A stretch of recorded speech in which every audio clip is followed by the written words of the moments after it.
வாக்குண்டாம் நல்ல மனமுண்டாம் மாமலரால் நோக்குண்டாம் மேனி நுடங்காது பூக்கொண்டு துப்பார் திருமேனி தும்பிக்கையன் பாதம் தப்பாமல் சார்வார் தமக்கு. அன்பார்ந்த நேயர்களுக்கு இனிய வணக்கம். நாம் இந்த வீடியோவில் பார்க்கக்கூடிய தலைப்பு அப்படிங்கிறது தமிழ் புத்தாண்டு பலன்கள். அதாவது 60 தமிழ் வருடங்களில் இப்போ பிறக்க இருக்கக்கூடிய ஏப்ரல் 14ஆம் தேதி அன்று வரக்கூடிய தமிழ் பாரப வருஷம், இந்த பாரப வருஷத்தினுடைய தமிழ் புத்தாண்டு பலன்களை தான் நம்ம பார்க்க இருக்கோம். முதல்ல இந்த பாரப வருஷம் அப்படிங்கிற வருஷத்தினுடைய வெண்பா அப்படிங்கிறதும் அந்த வெண்பாவுக்கான விளக்கத்தையும் நம்ம முதல்ல பார்த்துருவோம். ஏன்னா பாரப வருஷம் அப்படிங்கிறது 40வது வருடங்களாக வருது. மொத்தம் தமிழ் ஆண்டுகள் 60, அதில் 40வது வருடம் பாரப வருடம். இந்த 40வது வரக்கூடிய பாரப வருடத்தினுடைய வெண்பா அப்படிங்கிறது மிக்க பாரபத்தின் பின் மலையாம் தக்க பசுக்கள் தலைக்குமே இக்கு பழிக்காது நால்வகை உயிருக்கும் இன்பம் கழிக்காதனவே கருது அப்படின்னு சொல்லியிருக்காங்க. இதுக்கு அர்த்தம் என்ன அப்படின்னு பார்த்தீங்கன்னா, இந்த பாரப வருஷத்தினுடைய ஆண்டின் பிற்பகுதி நல்ல மழை பொழியும், தக்க பசுக்கள் தலைக்கும், அதாவது நல்ல பசுமாடுகள் நல்ல பசுமாட்டினுடைய பால் வளம் பெருகும் அப்படின்றத சொல்லியிருக்காங்க. அடுத்து இக்கு பழிக்குமே அப்படின்னா, பழிக்காது அப்படின்னா இக்கு பழிக்காது அப்படின்றது ஒரு புதிய சொல்லாக இன்றைக்கி நமக்கு தென்படுது. அப்போ இக்கு அப்படின்ற சொல்லுக்கான அர்த்தம் அப்படிங்கிறது சூதுவாது, அதாவது ஒரு எப்படி சொல்கிறது அப்படின்னா, ஒருத்தரை வஞ்சிக்கிறது, ஒருத்தரை ஏமாற்றுறது, நம்ப வச்சு துன்பத்தை அனுபவிக்க வைக்கிறது அப்படிங்கிற வார்த்தையை தான் இக்கு அப்படின்ற சொல்லினுடைய அர்த்தமாக இந்த தமிழ் அகராதியில் குறிப்பிடப்பட்டிருக்கு. இக்கு பழிக்காது நால்வகை உயிருக்கும் இன்பம். 4 வகை உயிர்கள் அப்படிங்கிறது 4 வகைப்பட்ட ஊர்வன, நடப்பன, பரப்பன, மனித இனம் அப்படின்ற 4 வகை உயிருக்கும் இன்பம் அப்படின்றத சொல்லியிருக்காங்க. கழிக்காதனவே கருது அப்படின்ற வார்த்தையினுடைய அர்த்தம் இன்பம் பொங்கி வழியக்கூடிய ஆண்டு அப்படிங்கிறத சொல்லியிருக்காங்க. இந்த பாரப வருடத்தினுடைய ஒரு பலனாக ஒரு வெண்பாவை இடைக்காடர் சித்தர் கொடுத்துருக்காரு. இப்போ இந்த பாரப வருடம் அப்படிங்கிறது நல்ல பலன்களை கொடுக்குமா அப்படின்னு கேட்டிங்கன்னா, பொது பலன்களை நம்ம எடுத்துக்கும் போது முதல்ல மக்கள் அதிகமாக வண்டி வாகனங்கள் வாங்கக்கூடிய அமைப்பு, வீடு இல்லாதவர்கள் வீடு கட்டக்கூடிய ஒரு அமைப்பு, புதிய வாகனம், வீடு, சொந்த வீடு அப்படிங்கிறது கனவாக இருந்தது போக, இப்போ சொந்த வீடுகள் ஏதேனும் ஒரு வகையில் ஒரு கடன் வாங்கியோ அல்லது ஏதேனும் ஒரு வகையில் ஒரு பிரச்சனைக்குரியதாக இருந்த ஒரு விஷயம் இப்போ அவங்களுக்கு சொந்த வீட்டில் குடியேறக்கூடிய ஒரு அமைப்பு, தொழில்துறையில் மந்தமாக இருந்தது, ஒரு தொழிலில் கஷ்டப்பட்டது, ஒரு பிரச்சனைக்கான ஒரு தொழிலில் போய் மாட்டிக்கிட்டது, ஒரு ஜாப்பில் போய் மாட்டிக்கிட்டு வெளியில் வர முடியாமல் தடுமாறுது, பணத்தை வாங்கி யாரோ சாப்பிட்டுட்டு போகிறதுக்கு நம்ம பதில் சொல்லிக்கிட்டு இருந்தது, இப்படியாப்பட்ட சூழ்நிலைகள்லேருந்து வெளியில் வரக்கூடிய ஒரு நிலைகள் அப்படிங்கிறது இந்த பாரப வருடத்தில் பொதுமக்களுக்கான பலனாக இருக்குது. மழையை பற்றி குறிப்பிட்டு சொல்லப்படும் போது அதிகமான மழைக்கான ஆண்டாக இந்த பாரப வருடம் இருக்குது. 12 வருடங்களுக்கு ஒரு முறை கடகராசியில் குரு பகவான் சஞ்சரிக்கக்கூடிய இந்த பாரப வருட ஆண்டு முழுக்கவே, இந்த ஆண்டு முழுக்கவே குரு பகவான் உச்ச நிலையில் கடகராசியில் இருக்கிறதுனால தங்கம் விலை குறையும், அரசியல் மாற்றங்கள், மக்களுடைய துன்பங்களை துடைக்கக்கூடிய, மக்களுடைய அக்கறை மீது நலன் கருதக்கூடிய அரசு தலைமைக்கு வரக்கூடிய இந்த பாரப வருடமாக இருக்கும். மக்களுக்கு துன்பங்களை கொடுக்கக்கூடிய அரசியல் கட்சிகள் ஆளுமைக்கு வராது. அடுத்து பார்த்திங்கன்னா, பயிர் சேதம் அப்படிங்கிறது கொஞ்சம் இருக்க தான் செய்யும். மக்கள் பொறுத்த வரைக்கும் நோய்கள் பாதிப்பு அப்படிங்கிறது இல்லவே இல்லை அப்படின்னு சொல்ல முடியாது. கண், வெப்பம், அதே மாதிரி அம்மை போன்ற நோய்கள் இதெல்லாம் கொஞ்சம் இருக்க தான் செய்யும். பயிர்களை பொறுத்த வரைக்கும் நீர் நிரம்பி வழிகிறதுனால ஏற்படக்கூடிய பயிர் சேதம் அப்படிங்கிறது கொஞ்சம் நிச்சயமாக இருக்கும். ஸோ அப்போ என்ன பண்ணலாம் அப்படின்னா, பயிர் எப்படி பயிர் மேலாண்மை அப்படிங்கிறதுக்கு இந்த காலகட்டத்தில் மக்கள் கவனம் அதிகமாக எடுத்துக்கணும். நல்ல விளைச்சல்கள் உண்டாகும், பணப்பயிர்கள் நிறைய விளையும். பணப்பயிர்கள்னு சொல்ல முடியும்போது நெல், கரும்பு, வாழை அப்படின்னு சொல்லக்கூடிய 3 பயிர்களும் மிகுந்த விளைச்சல்கள் உண்டாகி நல்ல ஒரு விளைச்சல் உருவாகும். இந்த ஆண்டில், அதாவது கடந்த ஆண்டில் பொருளாதார தட்டுப்பாடுகள் மிகுதியாக இருந்தது. பணத்தை பார்க்குறதே ஒரு அரிதான ஒரு விஷயமா இருந்த காலகட்டத்தில் இந்த சமயத்தில் பணம், பொருளாதாரம் அப்படிங்கிறது தேவைக்கு மிகுதியாக இவங்களுக்கு உங்கள் கையில் பணப்புழக்கம் அப்படிங்கிறதெல்லாம் மக்கள்கிட்ட இருக்கும். அப்போ மக்கள்கிட்ட பணப்புழக்கம் இருக்கும்போது சந்தோஷமான நிகழ்வுகள், சந்தோஷமான காலகட்டம் அப்படிங்கிறது இருக்கும். தங்களுடைய தேவைகளை பூர்த்தி செய்யக்கூடிய காலகட்டமாக இருக்கும். ஸோ இந்த பாரப வருடத்தை பொறுத்த வரைக்கும் எல்லா விதமான நன்மைகளும் குறிப்பாக பேங்கிங் செக்டரில் கூடியவங்க வங்கியை சார்ந்த துறைகளில் இருக்கக்கூடியவங்களுக்கு நல்ல ஒரு ஆண்டாகவே இருக்க போகுது. அதே மாதிரி தங்க நகைகள் சேர்க்கக்கூடிய அமைப்பு, முடிஞ்ச வரைக்கும் தங்க நகைகளை சேர்த்துக்கோங்க. இந்த ஆண்டு தான் தங்கத்தினுடைய விலை அப்படிங்கிறது ஒரு சரியான ஒரு நிலையில் இருக்கும்.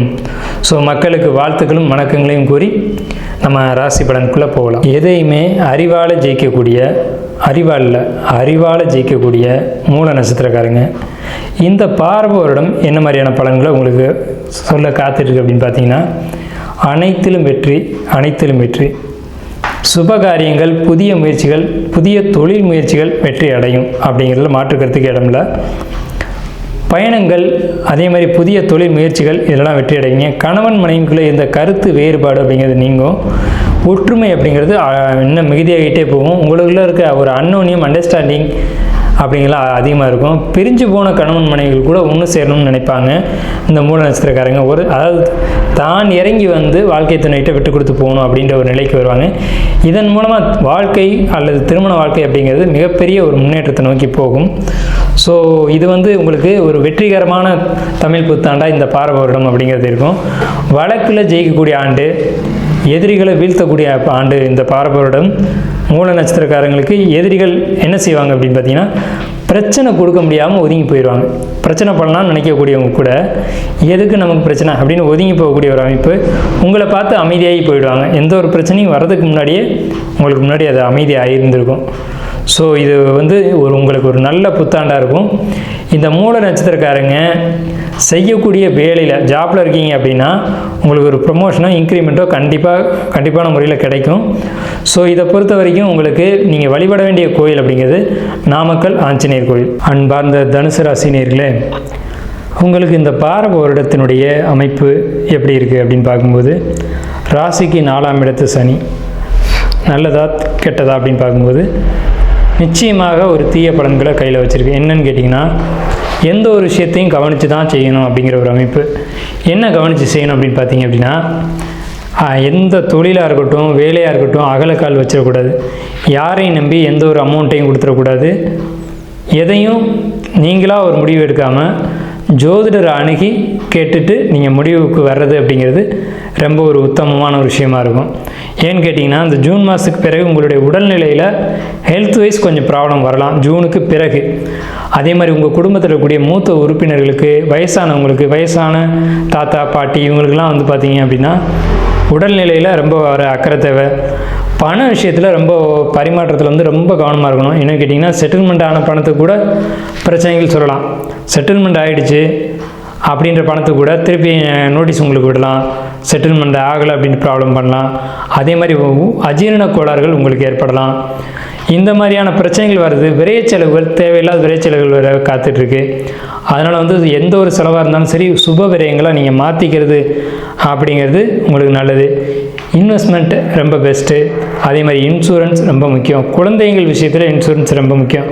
குடும்பத்தில் இருக்க எல்லாருக்குமே ஒரு இன்சூரன்ஸ் போட்டு வச்சுக்கிறது அப்படிங்கிறது ஒரு நல்ல ஒரு அமைப்பு. வெளியூர் வெளிநாடு பயணங்கள் நிச்சயமாக இருக்குது, அதை பார்த்துக்கோங்க. வெளியூர் பயணங்கள், அதுவும் குறிப்பாக இரவு நேரத்துக்கான பணிக்கான பயணங்கள் உங்களுக்கு இருக்கும். நீங்கள் வந்து வழிபட வேண்டிய தெய்வம் அப்படிங்கிறது வராகியம்மன் வழிபாடு பண்ணலாம். அதே மாதிரி பெருமாள் வழிபாடு பண்ணலாம், காலபைரவர் வழிபாடு பண்ணலாம். இந்த தெய்வ வழிபாடுகள் எப்படி பண்ணணும் அப்படின்னு கேட்டிங்கன்னா, வாராகியை பொறுத்த வரைக்கும் சப்த கன்னிகளில் ஒரு கன்னியாக இருக்கக்கூடிய அந்த வாராகியை செவ்வாய் அல்லது சனியில் வழிபாடு செய்யணும், அல்லது புதன்கிழமையில் போய் வழிபாடு பண்ணணும். அதே மாதிரி உங்களுக்கு வந்து உக்கிர தெய்வங்களை, காவல் தெய்வங்களை வழிபாடு பண்ணலாம். காவல் தெய்வங்களை வழிபாடு செய்யும்போது அதுக்கு உண்டான சனிக்கிழமைகளை வழிபாடு பண்ணுறது ரொம்ப பெஸ்ட்டு. சனிக்கிழமை காலையில் சீக்கிரமே போய், அதாவது விடியும் பொழுதில் போய் வழிபாடு பண்ணுறது ரொம்ப பெஸ்ட்டாக இருக்கும். நீங்கள் எடுத்துக்கொள்ள வேண்டிய உணவுகள் அப்படிங்கிறத பொறுத்த வரைக்கும் ஓட்ஸு கண்டிப்பாக சாப்பிட்லாம். அதே மாதிரி பீட்ரூட்டு, கேரட்டு, பீன்ஸு இந்த மாதிரி உணவுகள் நீங்கள் அதிகமாக எடுத்துக்கணும்.